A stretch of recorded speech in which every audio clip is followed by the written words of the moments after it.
The 14th year of Chenghua. Chapter 107. Call me Runking. This happening could not be described as either big or small. The current crowned prince had many teachers, those amongst them of the highest status and most resounding name being a few cabinet ministers. However, they were occupied with other things, only having the title without actually teaching the prince themselves. Those that actually taught him were several tutors of the East Palace, which included Lu Jian, Xie Wang A, and others. They were considered his real teachers. At the start of this year, one of the prince's teachers returned to his hometown to mourn his father and would not be returning until 3 years later, leaving a vacancy in the East Palace's tutors. Reason stated that someone else should make up for this, in order to not hold up the prince's education. Someone capable of being the prince's tutor had to be a learned scholar that was not only a palace honorate but a Hanlin entrant. However, those who had only just entered Hanlin Academy wouldn't do as they were too impetuous, and senior subjects wouldn't do either, as those people would be too busy with their jobs to have time to focus on instructing the prince. Of Tang Fan's branch of peers, their qualifications were just perfect, which was why 2 out of the top 3 of the branch had become tutors. Originally, this hadn't been Tang Fan's business, as he was now a censor that didn't hold a candle to being an East Palace tutor, but someone recommended him for it. The one who recommended was Chenghua. Chenghua was a cabinet member, ranking behind Lu Ji and the rest of them, but that did not at all influence his doughty war victories. Unlike Lu Ji, who got denounced all day long, he was classified as the type that no one dared to provoke. This stemmed from him being a very aggressive person that smacked people, especially on their faces, and exposed people, particularly their faults. Whoever annoyed him would have their each and every defect and shortcoming infinitely magnified. He was deeply comprehending of the minds of humans, too. Every time he instructed censors to attack his opponents, he could always prod their weakness, causing them to be worse off than when they had started. Over time, cabinet member Peng had gotten another name, Peng Paper Wasp. He stung whoever was unlucky enough. Chenghua and Tang Fan had no frequent contact. The only time they had ever met was at Wan Tong's 50th birthday banquet, where they had exchanged brief pleasantries that had amounted to nothing more than Tang Fan being courteous to Chenghua and Chenghua saying a few polite things. For that reason, upon abruptly learning that he had been recommended as a tutor by Chenghua, Tang Fan's first reaction was not happiness but worry. This was because Chenghua was close to the Wan group and Tang Fan had wittingly ruined a lot for that group during that banquet. He had no belief that he was universally loved, or that the Wan group held no grudges whatsoever. He had also heard this news brought up by his teacher, Qiu Jun. There were no secrets in bureaucracy. In a span of a few days, the event spread throughout the inspectorate.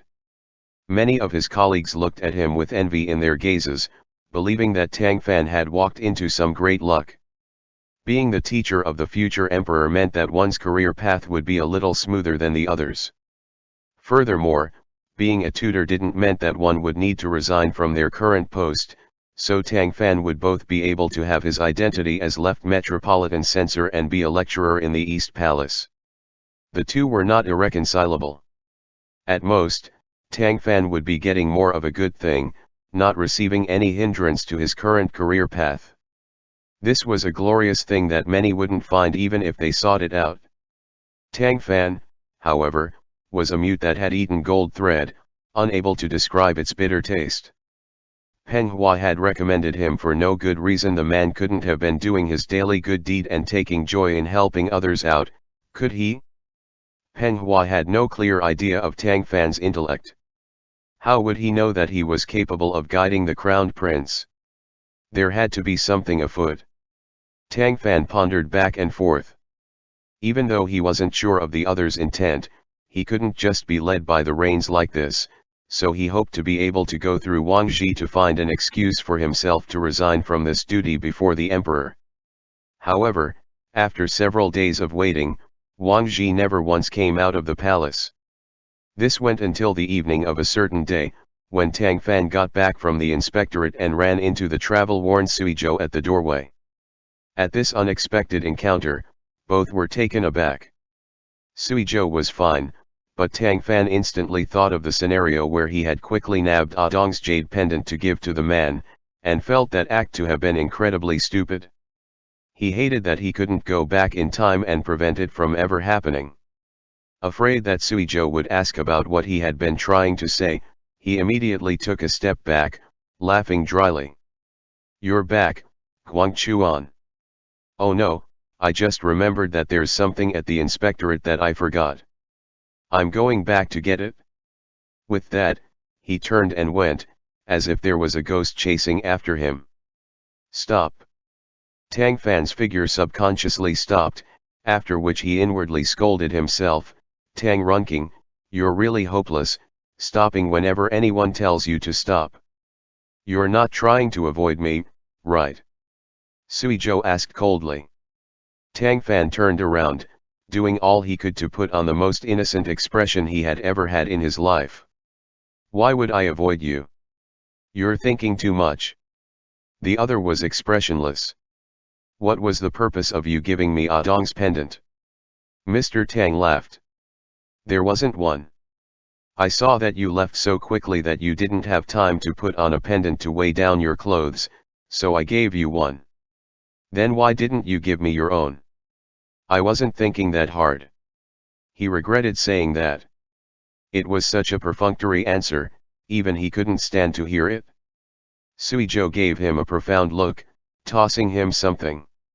Tang Fan caught it on reflex, then lowered his head to look. It was Dong's pendant. He instantly felt something indescribable. Suizhou didn't look at him, turning around and heading inside. Master Tang stood there in a daze for a long time. Belatedly realizing that he hadn't yet eaten dinner, he moved his feet to walk next door. Tang Yu was bringing food out. Seeing him come in with a distracted look, she teased, "What's wrong with you?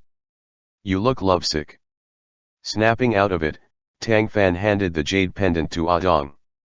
Dong, the half-wit, exclaimed upon seeing it, and pounced on him. He dodged to the side, glaring at her. "You're too grown to pounce on a man. How scandalous." She snatched the pendant, fuming.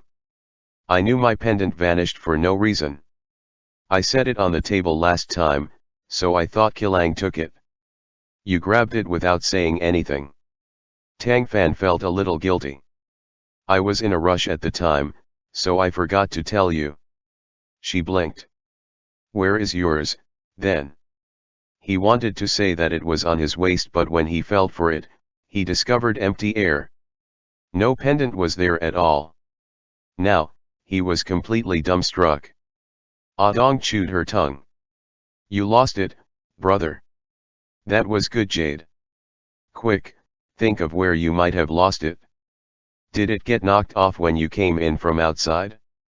I'll look for it for you." It would have been better for her to have not said that. With that statement, sparks flew in his head and he quickly reached out to grab her by the back of the collar, firmly pulling her back from heading outside. "Never mind, don't be anxious right now. Who knows where I might have dropped it? I'll look after we're done eating," he said, feigning nonchalance. The emperor wasn't worried, but his attending eunuch was. "That won't do," she said. "If someone picks it up, won't you regret it forever? You all eat first, I'll go out and look." Right when she took a few steps outside, she saw Suizhou coming in. After Suizhou returned from the capital, he had first gone to the palace to have an audience with the emperor and report on his entire journey, then hurry back for dinner.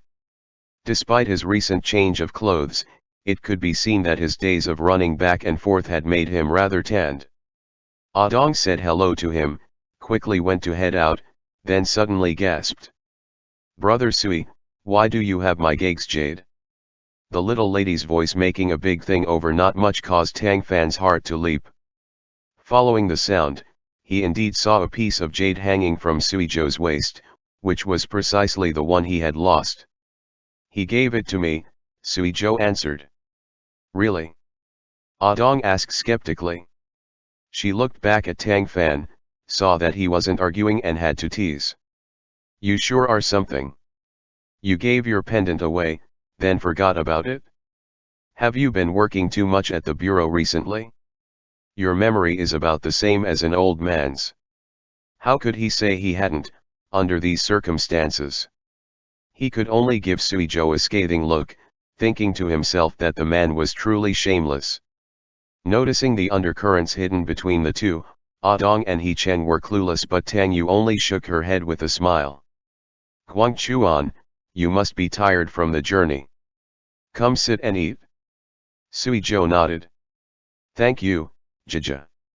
Tang Yu then shot a look at Tang Fan. Fluffy, what's with that dazed look?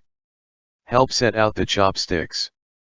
There's cucumber noodles stewing on the stove, I have to go see if they're ready. There were maids to help around now, but if Tang Yu had the free time to cook like this, she typically would give pointers from the side herself, rather than pass the whole thing on to the servants. Master Tang childishly deflated to express his dissatisfaction with his sister's favoritism. Accepting his fate, he picked up a pair of chopsticks and passed them to Suizhou. When the other man accepted them, it wasn't clear whether it was on purpose or not, but his fingers gently swiped the back of his hand. The calluses on them met skin, causing Tang Fan's hand to jolt and the chopsticks to fall. US. Tang Fan mentally cursed. Dong poked her head out to join in on the fun.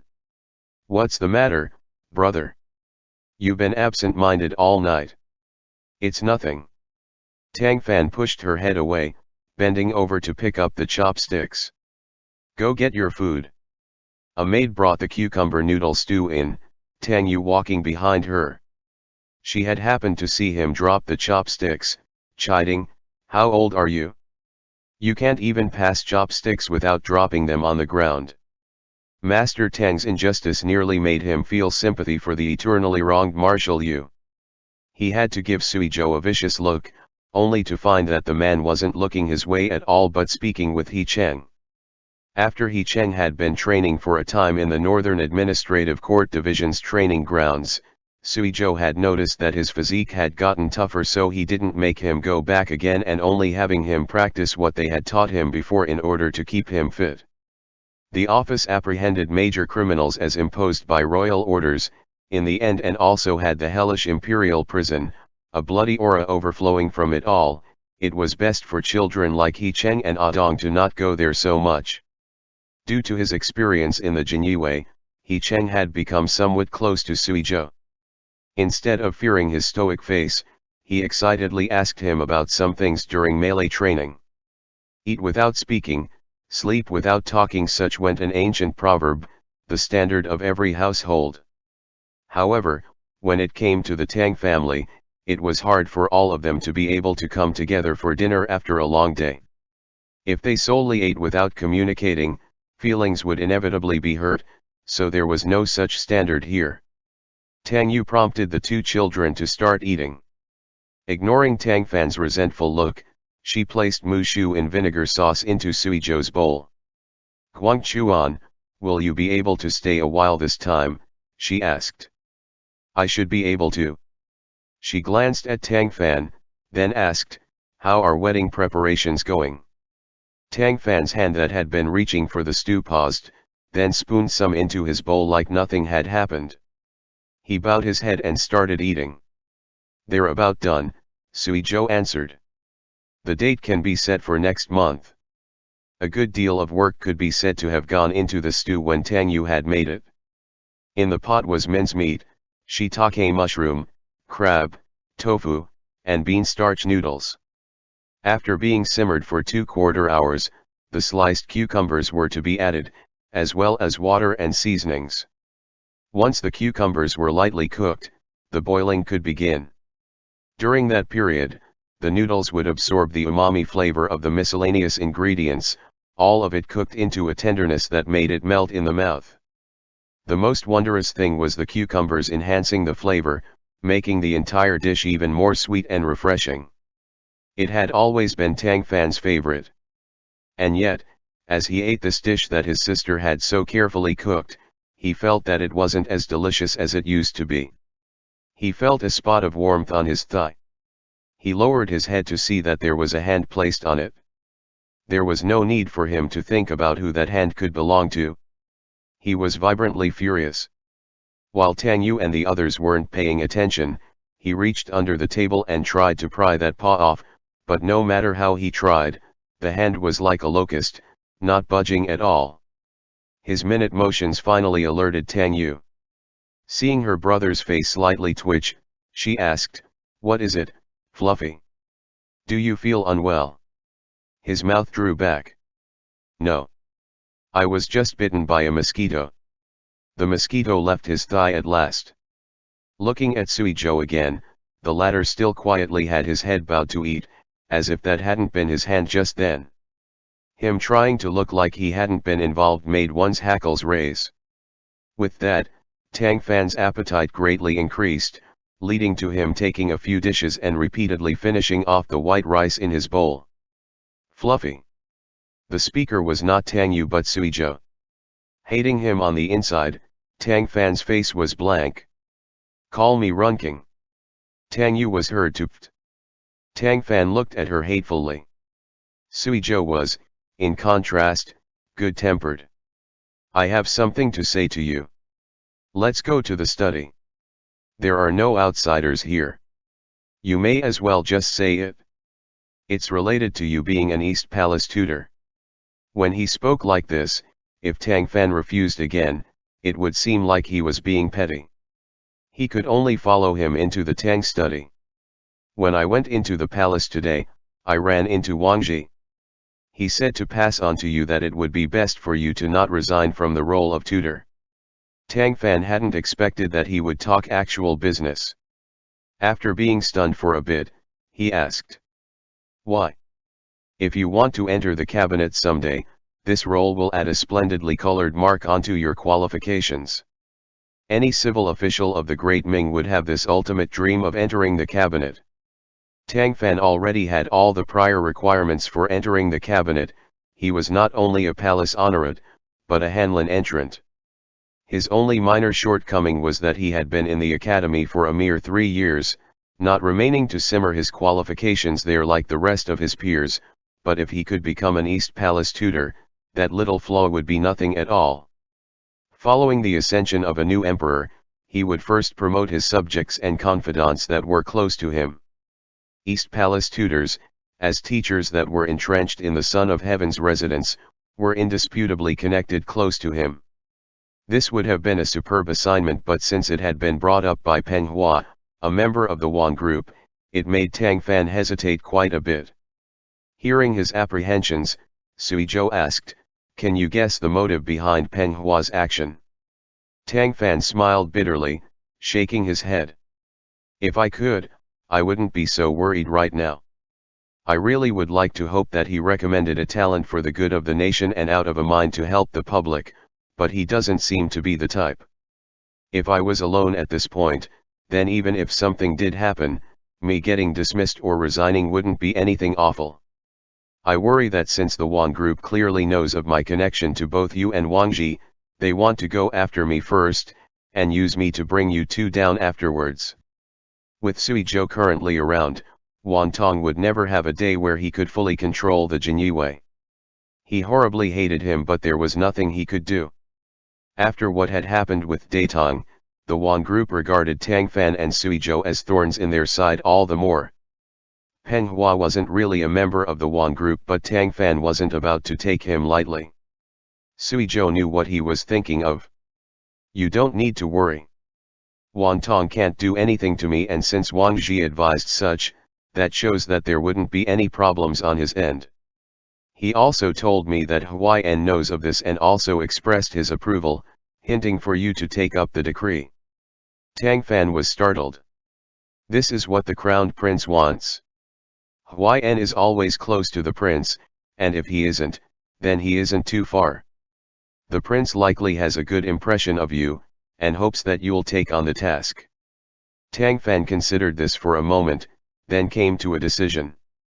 "Fine, then. Looks like rough times are up ahead, and I need to charge through them. Suizhou gently smiled. That's the Tang Runking I know. He shouldn't have said that. The atmosphere turned awkward. Tang Fan's gaze flitted over the pendant on his waist, and he immediately couldn't sit still. Go on back and rest a little earlier. I just remembered I have books I need to read, so I'm going.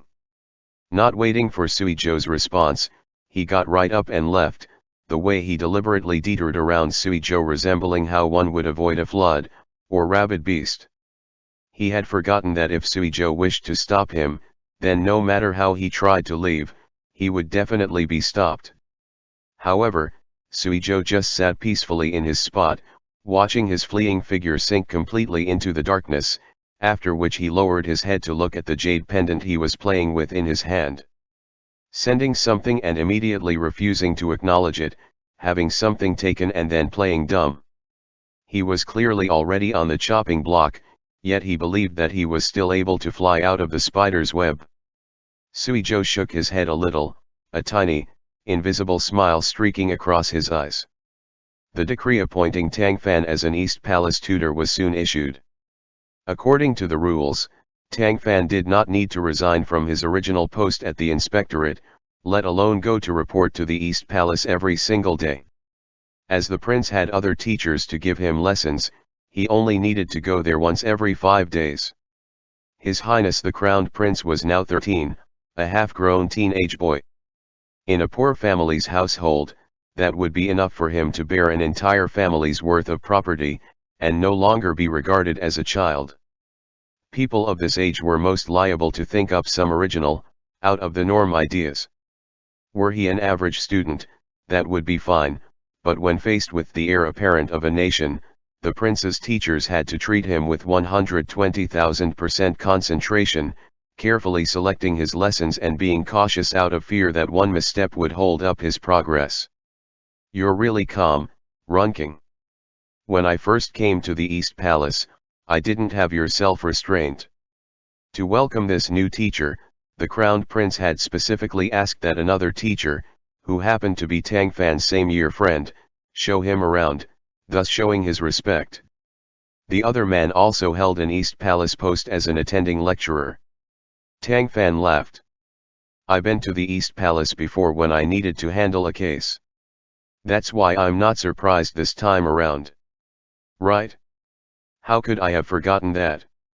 Xie realized. Yukiao, I heard that when we teach His Highness, we are each responsible for a subject. The other nodded. That is so. I'm still unsure of which subject to teach the prince, as my predecessor went off to his homeland for mourning. Can you tell me what it is? I instruct him on classical argumentation, while your predecessor was responsible for history.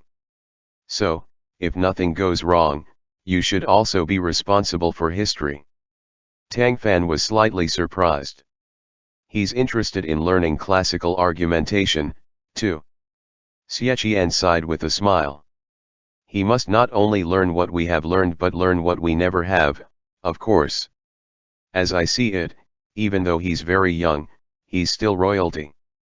He works strenuously in his detailed studies, not being a single bit lacking to when we ourselves studied relentlessly.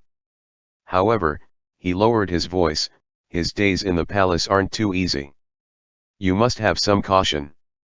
That much had become deeply understood by Tang Fan back when he had solved the East Palace case, but he wouldn't speak of his own relationship with the prince in front of his colleagues, lest he show off terribly. Xie was a generous nobleman and told him a lot of things to pay attention to as a tutor. After listening closely, Tang Fan asked, Yukiao, do you know what my predecessor taught His Highness last time? I'll pick up from there. The other shook his head. I don't know, actually. When we teach the prince, we each given separate lessons. Later on, you can ask orator Lin Ying. He's responsible for jotting down the prince's learning curriculum and providing assistance. While they talked, they arrived at the East Palace. A few individuals were seen from far away at the palace's entrance. Upon getting closer, it was seen that the crowned prince had come to personally welcome him, followed by some servants. He hadn't seen him in some years. The prince had grown by a lot, the sparse bun atop his head even having gotten visibly thicker. Perhaps due to his congenital weakness, the prince was now thin for his age, but he was still a lot better compared to when Tang Fan had seen him before. Only his shining and clear eyes had remained unchanged. Upon seeing the prince come out to greet him, Xie Qian was not at all surprised, merely turning quick to whisper to Tang Fan, "His Highness is one who highly respects teachers." The same was done for several other teachers in the past, so there's no need to panic. Tang Fan and the prince's eyes met. The two of them automatically smiled, knowingly. End chapter. The 14th year of Chenghua. Chapter 108. Sui Guangchuan, the bastard. Xie Qian and Tang Fan stepped forth to bow. The prince didn't wait for them to even bend over before he scrambled up to stop them. "Don't be overly polite, teachers. Look at you, Teacher Xie, you did something like this, and made Teacher Tang do the same." Of all that was in bureaucracy, what was most abundant was false politeness. Tang Fan had seen countless fake polite people, who clearly wanted you to bow but would still shout about politeness not being needed, putting on obvious airs yet acting like they were respectful scholars. What was true and what was false were things the other party might not sense, but bystanders could tell all too well. In Tang Fan's eyes, however, the little prince appeared to have not changed even a little bit. Hardships turned into time, yet only calm indifference remained in his heart. Were he not like this, why would someone like Huaiyan be set on him? Despite the prince wanting him not to, Tang Fan still proceeded to bend at the waist, making a big show of respect. "Ai, Teacher Tang." Unable to stop him, the prince could only grab his arm, then stoop over along with him. The scene was a little comical to witness. Xie Qian laughed. "Since he's here, this subject will take his leave. Teacher Xie, please come in and have tea. Sit for a bit before you leave. This subject still has things to do in Hanlin Academy, and it would be unsuitable for me to stay long," Xie Qian rejected. "Besides, Your Highness's schoolwork should not be held up too much." "I will see you off, then," the prince had to answer. "You must remain here," Xie Qian quickly stated. He firmly refused to let the crowned prince see him off, so the latter had to have his attendant do it. After the two left, the prince said powerlessly to Tang Fan, "Teacher Xie was being overly cautious." Tang Fan smiled. "There's nothing much wrong with being cautious. Him being cautious is just him thinking of you, Your Highness." The prince smiled back, stepping into the hall while holding Tang Fan's hand. "I know, Teacher Tang. I was very happy to hear Father Emperor appoint you as a tutor. Thank you for your trouble in remembering me, Your Highness. We've sadly been apart for several years. This subject rather missed you, too. Now that I see that you're in good health and high spirits, I feel at ease." The boy cocked his head. "Yet, why did I hear that you were not too willing to take up this position?" He held no reproach in his tone, only showing a small amount of complaint, as if to say, "We got along fine before. Why didn't you want to see me?" Tang Fan wasn't going to keep anything from him. "You've misunderstood. That was simply because the one that recommended me was Peng Hua. I have never had any contact with him, so I'm suspicious, and fear that he wants to use me to put you at a disadvantage." "There's no need to worry, Teacher Tang," the prince answered, relieved. "You're only instructing me, with no other tasks. There certainly won't be any troubles. Dare I ask which tome Teacher Zhou last left off on for you?" "He was teaching from a mirror for governance aid. Last time, he taught me about the 7-year Weid era. Am I remembering wrong, Orator Lin?" "It is indeed the Weid era," the young court of education employee beside him said with a bow. Ever since Sima Guang had written A Mirror for Governance Aid, it had been viewed as required reading for future generations of emperors. The tome's status was self-evident. Despite the annals of history being seen as the pioneer of historiography, its years were too far away. When it came to the Ming Dynasty, the Song and Tang dynasties were much better references, which was why the mirror had become a crucial text for successive crowned princes since Ming's founding. Tang Fan raised a brow. The Wuyuan era, from where Zhang Jinshu killed Gao Kaidao and surrendered to Tang, or the 53 clauses of the Tang Code added onto the old Kaihuan Code. Any able to be Hanlin entrants had to be well-learned scholars, but those like Tang Fan, who could bring up any section of contents from a mirror for governance aid without even needing to flip it open, were still rare. The prince's eyes instantly glinted. The section with Zhang Jinshu. You're really amazing, to not forget anything you've read. Tang Fan grinned. A man from the Song dynasty once said that those that are rulers yet do not know the mirror are those that wish to govern yet do not know the source of self-governance, and fear rebellions yet do not know the techniques to defend against rebellions. Those that are subjects yet do not know the mirror are those that cannot manage anything for their ruler, nor govern the citizenry. In light of that, I had to study it carefully. It was no huge matter. If you go and ask teachers Su and Xie, they are likely quite familiar with the book, as well. The prince snuck in close to his ear. Teacher Zhou didn't know it by heart. He had to flip through the book for a look every time and would still get it wrong sometimes. I never pointed it out though, else someone who had a reputation like his would definitely feel embarrassed. Tang Fan felt amused. Owing to their previous interactions, they didn't feel too unfamiliar despite having been apart for so long, and even though the prince was precocious, he still had something of a mischievous child's heart. You have kind intentions and are very generous. Teacher Zhou is up there in years, so his memory is certainly not comparable to that of younger folks. Pointing out his mistakes to his face would have likely embarrassed him. As long as you understand the core of this, you will meet with no sort of instability. The boy nodded with a smile. You know me well. That was indeed the case. They looked at each other with smiles, the only remaining gap between them vanishing into nothing. Today, then, I will continue from where Teacher Zhou left off, starting from the 7 years of Wuyuan. This subject does not know what his teaching style was. If you think me long-winded or difficult to adapt to, all you need to do is point it out, and I will adjust appropriately. He said as much, but he really wasn't long-winded when teaching at all, even directly skipping over some things that weren't so important. The equal field law and 3-tax system, which had not much ink dedicated to it in the mirror, he instead described in great detail, occasionally using comparisons to the great Ming so that the prince would receive an even clearer understanding. Half a day's time quickly passed. When Tang Fan got up to take his leave, the prince was rather reluctant to part from him. It's a shame that you won't be able to return until 5 days later. It pains me that I can't continue to listen to your teachings tomorrow, too. Tang Fan laughed. Your words truly shock the subject with flattery, Your Highness. There are simply many concrete examples in history books, which is why you think they're more interesting to listen to than others. It's not due to the subject's merits.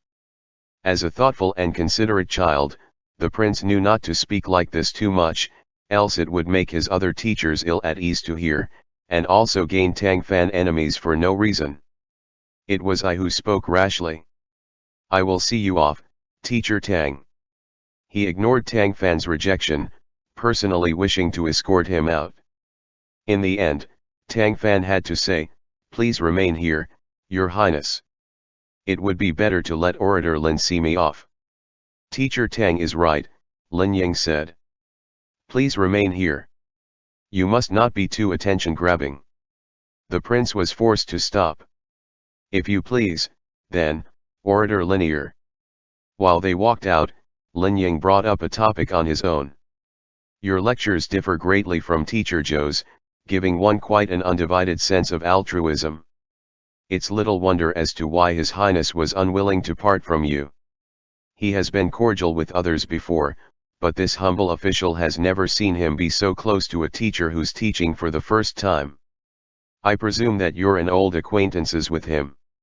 Tang Fan, having explicitly pointed him out for the send-off, was for the purpose of taking the chance to ask him about things related to the prince's progress, so he smiled. I can't be considered an old acquaintance. This was simply a duck being forced to roost. I'm afraid that my tutelage of His Highness was poor and laughable. How could I compare to Teacher Zhou's wide knowledge? You're being too modest. Looking at His Highness's attitude alone, you evidently teach well enough. I've only just arrived here, and do not know the rules. Dare I ask what areas require focus in the prince's lessons? Please give instructions, Orator Linear. Lin Ying thought a minute. There shouldn't be any.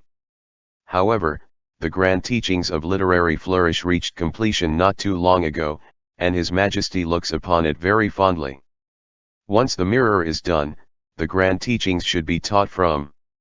If you have the spare time, you should read the tome in advance to make a lot of proper preparations. Tang Fan understood immediately. The Grand Teachings of Literary Flourish was a new tome that had just been compiled in December of last year. The originating goal of the book's creation was to instruct the crowned prince on how to cultivate himself and rule the land peacefully, but in actuality, it had been a motion manufactured by the Yuan group to curry favor with the emperor. Following the book's creation, all of the cabinet ministers that had participated in it or edited it had been promoted and rewarded. To get the emperor's favor, they had also requested that he personally pen a foreword, which he had easily agreed to. Despite him not having the mind to engage in politics, he was not only an exceptional painter, but had a literary flair that was above the norm, making the Yuan group's plan really scratch his itch. Because of this, the prince had to express importance towards the set of books, lest he give others a cause for gossip. Had it not been for your reminder, I would have forgotten that, Orator Lin. Thank you. Lin Ying smiled. No need to be so polite. His Highness being happy means that all of us are happy, too. This is something I'm well aware of. Tang Fan smiled back. You're exactly right. Everything following went smoothly. Tang Fan entered the palace once every 5 days. The prince was of decent aptitude and quickly progressed in his studies. There was not a more pleasant student than he. Compared to Consort Yuan's tyranny, the prince was reasonable, of gentle personality, treated his teachers and subjects with total respect, and did not let his status get over his head. Human hearts were grown from flesh who wouldn't want to be close to such a crowned prince. However, the Yuan group currently had tremendous power in court. Those with the wisdom to protect themselves did not dare to offend them, only able to quietly bury their thoughts in their minds. No matter how good the crowned prince was, in the eyes of the Yuan group, there wasn't a bit of good about him. In other words, they didn't support his ascension, and he certainly wouldn't walk the same path as them in the future.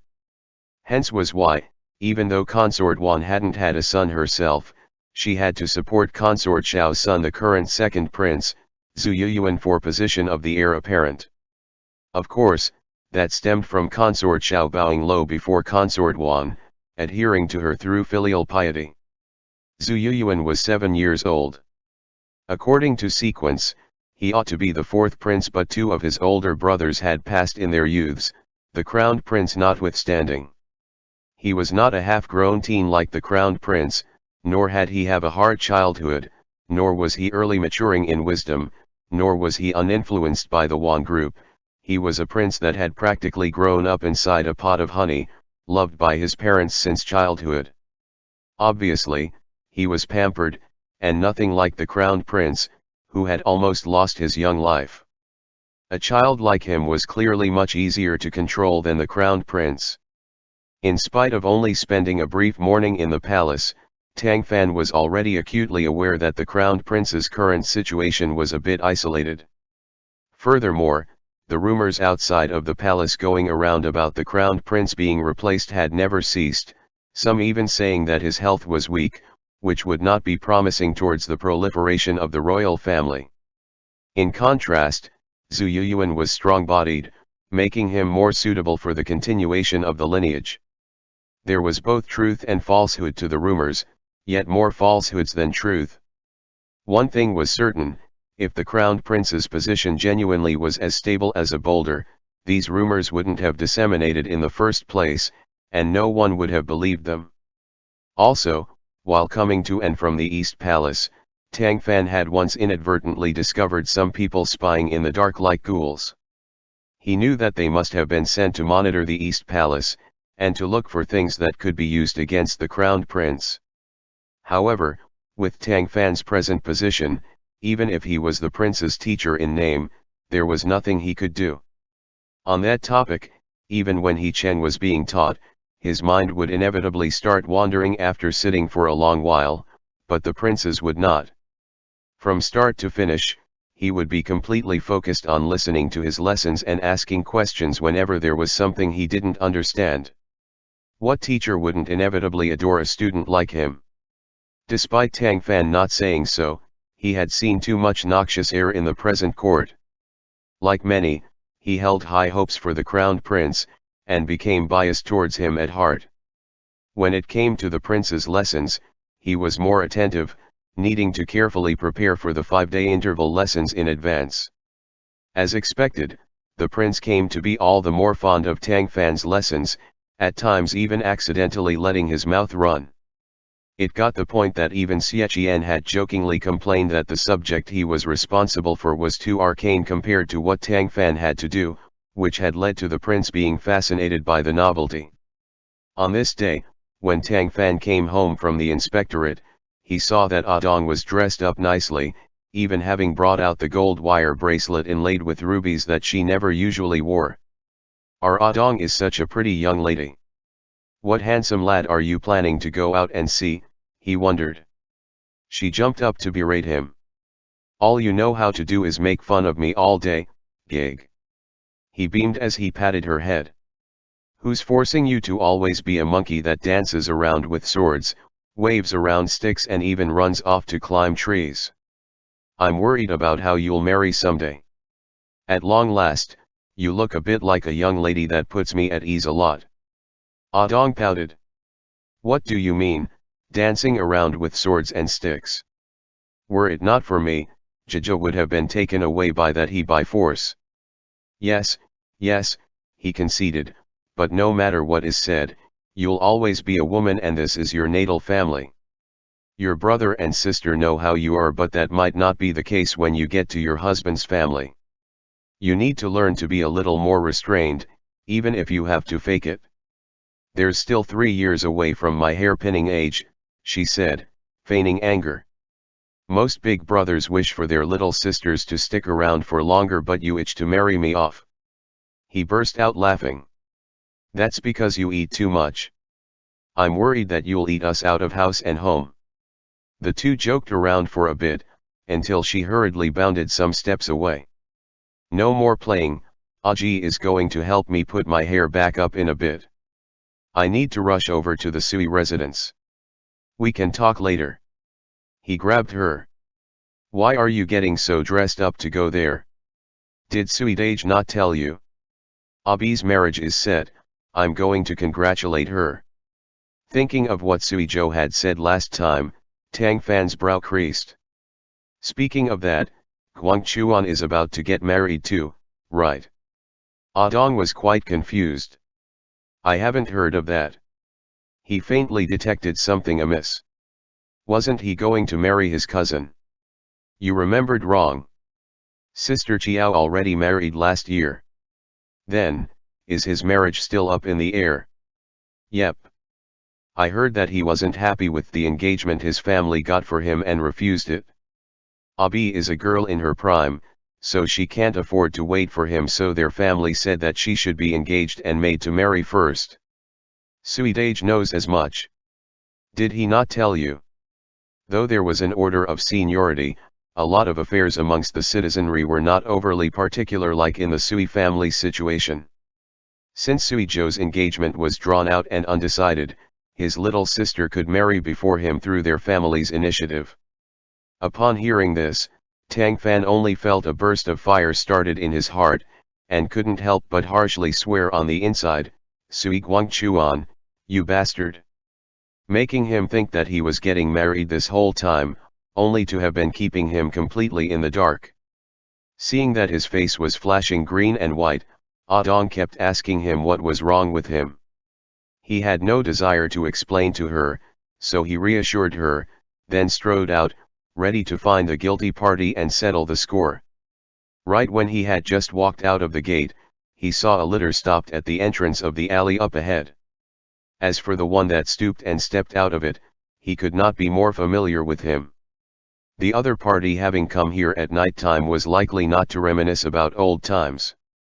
Sure enough, Wang Ji spotted him quickly, said a few things to the people at his side, then walked over briskly. Eunuch Wang. Before Tang Fan could cup his hands in greeting, the other lowered his voice to speak anxiously. Come into the palace with me, quick. His Majesty wants to see you. Tang Fan was astonished. Something happened. Wang Ji grunted. I took the chance of relaying the message to come out in person so that I could clear things up with you beforehand. Get on the litter, we'll talk on the road. He had made early preparations, having found the biggest litter available. It wasn't so crowded that two grown men would have to cram in there, but even if it was cramped, they wouldn't have had the spare time to care. When the curtain was lowered and the burly bearers lifted the chair, Wang Ji first questioned, when you were lecturing in the East Palace last, did you or did you not say something that shouldn't have been said? Tang Fan was mystified. No. I'm responsible for teaching His Highness from the mirror, and everything was based off of its contents. What did you speak about last? When I had first arrived, the prince said that his former teacher had just started talking about the 7 years of Wuyud, so I went from there. We're now on the 15th year of Zhenguan. Wang Ji looked grim. That's probably where the issue is. Someone claimed to His Majesty that you were speaking randomly during your lessons to the prince, misleading him and driving a wedge between father and son, ruler and subjects. Tang Fan smirked. When did I get such a skill? The other glared at him. You're still in the mood to laugh at a time like this. What the prince learns, someone will report to the emperor after each set period of time. If His Majesty wasn't truly angry right now, he wouldn't have ordered you to enter the palace. You'll probably be reprimanded and interrogated when the time comes, so you need to be prepared. Do you know what exactly I said that angered him? Wang Ji shook his head. Neither Huayan nor I were near him at the time. Wei Xing was the one on duty. Tang Fan had not much contact with in-palace officials, so that name didn't make him feel anything. He's Liang Fang's apprentice, Wang Ji supplied. Now, he understood. That is to say, he's not on your group, so he won't share specific details with you. Right. Because Wang Ji didn't know much, there was no way to get ready for anything ahead of time. The two said nothing the whole route. Upon arriving at the palace gate, Wang Ji warned, no matter what you answer with, you will need to consider it carefully in advance.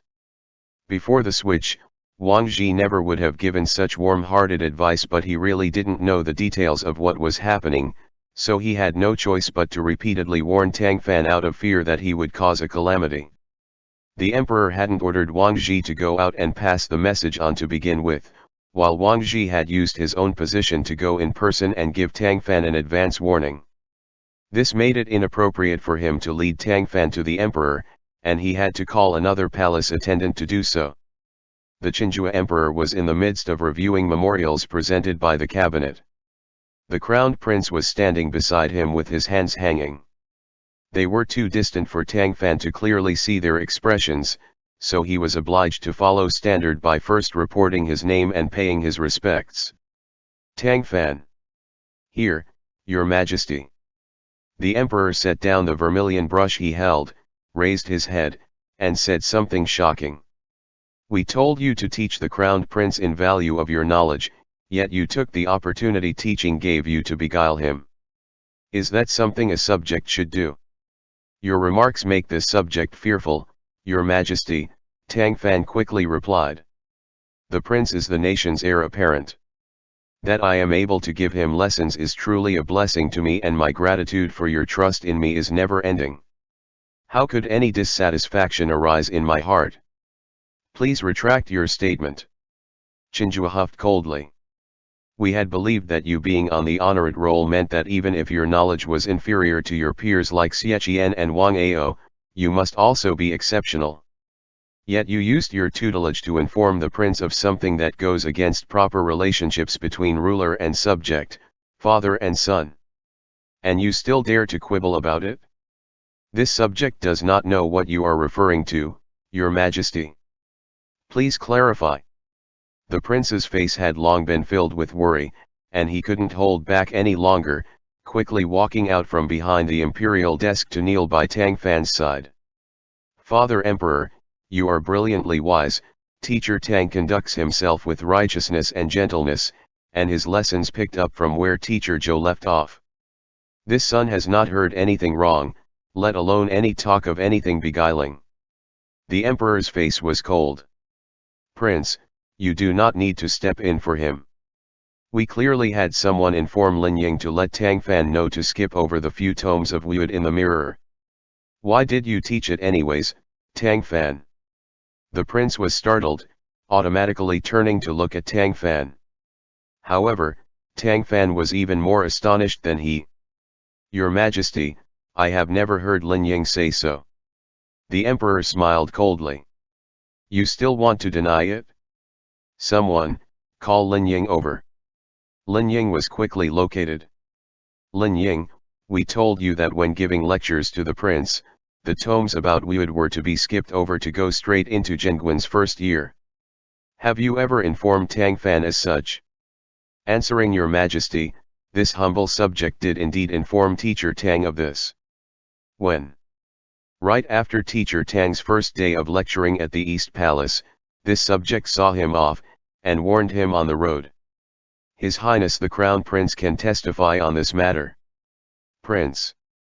The prince hesitated. That day, Lin Ying did see Teacher Tang off. As for what they said on the road, this son does not know. Lin Ying was calm. At the time, Teacher Tang asked me what areas to pay attention to while teaching the prince. I relayed what Your Majesty told me, then said to Teacher Tang that the grand teachings of literary flourish had since been compiled, and that you have high hopes for the tome. He was to pour it over to teach it to His Highness as soon as possible. His wording was arranged methodically, and, owing to his placid expression, the way he spoke was not in any way suspicious. The emperor turned to Tang Fan. What do you have to say to that? End chapter.